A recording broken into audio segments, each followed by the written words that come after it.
All right, so in this video, we're going to talk about adding and subtracting mixed numbers.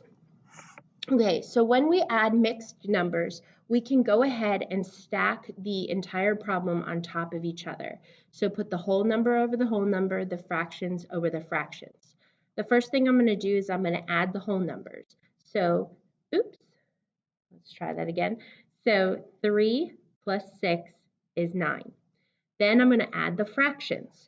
2/5 plus 1/5 is 3/5. And then I simply put them together over here for my final answer. So my final answer here is 9 3/5. All right, let's take a look at this example. I'm going to first stack them on top of each other. 3 1/9 plus 2 2/9. First thing I'm going to do is add the whole numbers. 3 plus 2 is 5. Then I'm going to add the fractions. 1/9 plus 2/9. My denominators are the same, so I can bring that over and just add the top. 1 plus 2 is 3. Now I can simplify this. I can divide the top by 3 and the bottom by 3, and I get 1/3. Then I just bring these two together. So my answer is 5 1/3. Next example. So again, we're going to stack them on top of each other. 4 4/5 plus 1 3/5. First thing I'm going to do is add the whole numbers going down. 4 plus 1 is 5. Then I'm going to go ahead and add the fractions. So I have already a common denominator of 5, so I can bring that over, and I'm going to add the top. 4 plus 3 is 7. Now, if I combined these two, I would have an answer of 5 7/5. But I can't write it like that. My numerator cannot be bigger than my denominator when I have a mixed number, so that's not going to work. What I need to do is take this and make it a mixed number. 5 goes into 7 one time with 2 left over, and I keep the bottom the same. Now I can combine these two. 5 plus 1 is 6, and my fraction is 2/5. And that's my final answer. Next one. So here I have 4 5/6 plus 2 2/9. I'm going to add the whole numbers. 4 plus 2 is 6. And now I'm going to add the fractions. Now here I see that I have a different denominator, so I need to go ahead and take care of that. Well, I need to find the LCM of 6 and 9. The LCM of 6 and 9 is 18. And so all I'm going to do is make an equivalent fraction. 9 goes into 18 2 times. 2 times 2 is 4. 6 goes into 18 3 times. 5 times 3 is 15. Now I can go ahead and add these.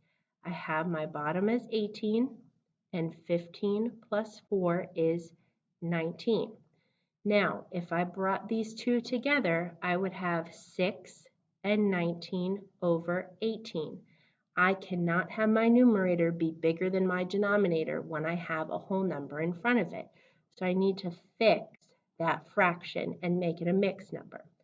18 goes into 19 one whole time with 1 left over, and I keep the bottom the same.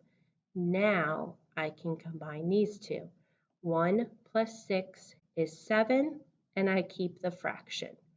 So my answer is 7 1/18. All right, so here I have 9 5/7 plus 3 1/2. I'm going to start by adding the whole numbers. 9 plus 3 is 12. And now I'm going to add my fractions. Well, I have a 7 and a 2 as a denominator, so I need to find a common denominator, which is going to be 14. So when I find my common denominator, I'm just finding the LCM. 2 goes into 14 7 times. So 1 times 7 is 7. 7 goes into 14 2 times. 5 times 2 is 10. Now I can go ahead and add these up. 14 is my denominator. 10 plus 7 is 17. I cannot combine these two right here because I would get 12 and 17 over 14. My numerator cannot be bigger than my denominator when I have a mixed number. So I need to make this a mixed number. 14 goes into 17 one time with 3 left over, and I keep that the same, the denominator the same. Now I can do 12 and 1 is 13, and I keep the fraction 3 over 14. All right, that was adding. Now subtracting, we might need to add in an extra step if we need to borrow. So what we're going to do for subtracting is we're going to again put the fractions on top of each other. But we're actually going to subtract the fraction part first because we may need to borrow from our whole numbers. And then at the end, we will go ahead and simplify. So let's take a look at this one here. So we have 2 and 2 over 3 minus 1 and 3 over 4. I need to find a common denominator. So the LCM of 3 and 4 is going to be 12. 4 goes into 12 3 times. So 3 times 3 is 9. 3 goes into 12 4 times. 2 times 4 is 8. So I do have the same denominator, but I cannot do 8 minus 9. I could do 9 minus 8, but I cannot do 8 minus 9. So what I need to do is I need to borrow from the 2 over here. And I'm going to borrow 1 whole. And 1 whole is going to be 12 over 12. And the reason why it's 12 over 12 is because my denominator is 12. Okay, 12 over 12 would be 1 whole. Well, since I took 1 whole from here, I only have 1 left, okay? And I'm going to put these together. If I put these together, add them together, I'm going to get 20 over 12. Now, I can do 20 minus 9. So 20 minus 9 is 11. Keep 12 the same as the denominator. 1 minus 1 is 0, so I don't even have to write a whole number. My answer is 11 over 12. All right, let's do another example. We have 2 and 1/2 minus 1 and 1/8. I need to find a common denominator here. So my LCM is going to be 8. 8 goes into 8 one time. 1 times 1 is 1. 2 goes into 8 4 times. So 1 times 4 is 4. I can do 4 minus 1. Well, 4 minus 1 is 3, and I keep the denominator the same. Now, since I didn't have to borrow, I can go right to my whole numbers. 2 minus 1 is 1. And all I have to do is put those two together. 1 and 3 over 8 is the answer. Next example, so we have 5 and 1 over 8 minus 3 and 5 over 16. I need to find a common denominator here because I have 8 and 16. So my LCM is going to be 16. 16 goes into 16 one time. 5 times 1 is 5. 8 goes into 16 2 times. So 1 times 2 is 2. This is subtraction. I cannot do 2 minus 5. So I will have to borrow from the whole number here. I'm going to borrow 1 whole. So instead of 5, I'm now left with 4. And that whole is going to go over here as 16 over 16. The reason why I wrote 16 over 16 is because my denominator was 16. So I'm going to combine these together, and I'm going to get 18 over 16.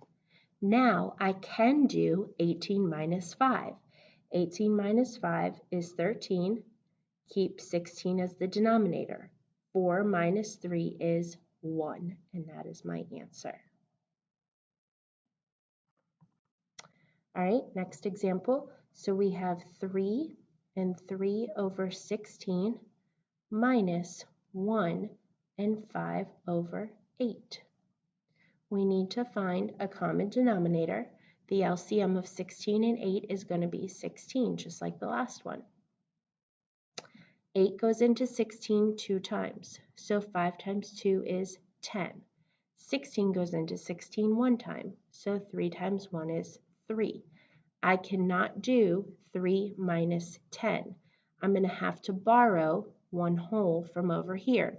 So if I borrow from the 3, that's going to become a 2. And over here, I'm going to add a 16 over 16. And the reason why I put 16 over 16 is because that would be 1 whole, and the denominator is 16. So 3 plus 16 is 19 over 16. Now, I can do 19 minus 10. 19 minus 10 is 9. I keep 16 as the denominator. Now my whole numbers, 2 minus 1 is 1. And that is my final answer.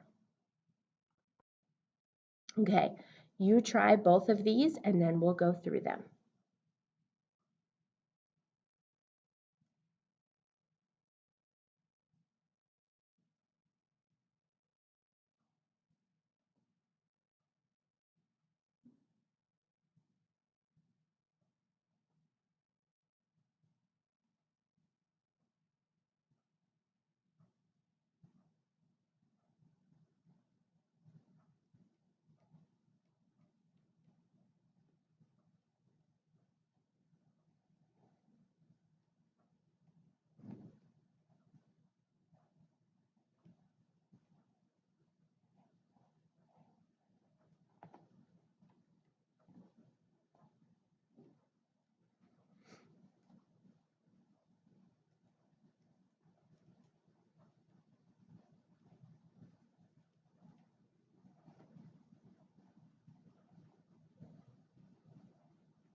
All right, go ahead and hit pause if you're not done so you can finish before I explain it.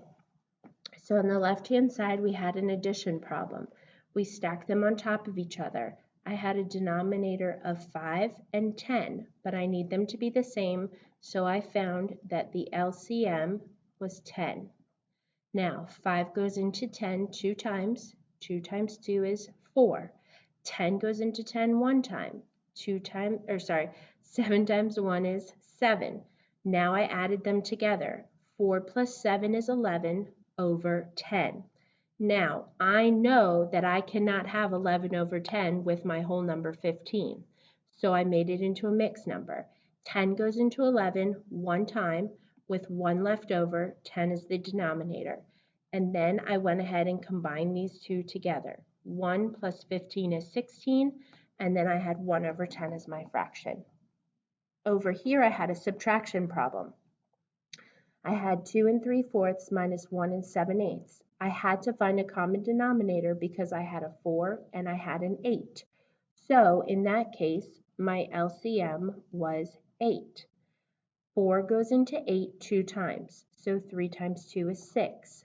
8 goes into 8 one time, so 7 times 1 is 7. I cannot do 6 minus 7, so I had to borrow from my whole number. I got rid of the 3 and made it a 2, and I put that whole 8 over here. I combined these two together, and I got 14 over 8. 14 minus 7 is 7, and I kept the denominator 8. Then I had 2 minus 1 as my whole number, so my answer is 1 and 7 over 8. All right, that is the end of adding and subtracting fractions. Best of luck in your practice.